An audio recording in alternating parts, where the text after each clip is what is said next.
FIFA Mobile keeps crashing or auto-closing on iPhone while playing or opening the game? Hi there, if you're experiencing FIFA Mobile crashing on your device, it can be frustrating. So to solve this issue, try out this advanced troubleshooting guide. So let's get started. Solution 1. Check the update for the game. Open the App Store, tap Profile, scroll down, find out the FIFA Mobile app, and check for an update. Solution 2. Offload the app.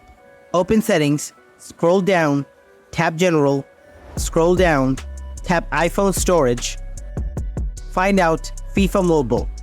Tap Offload again. Tap Reinstall. Solution 3.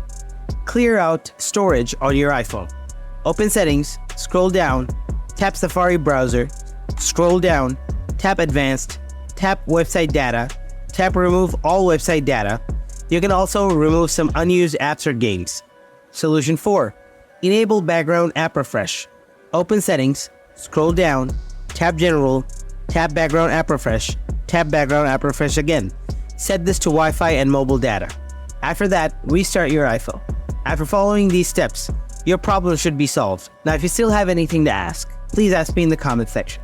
And thanks for watching.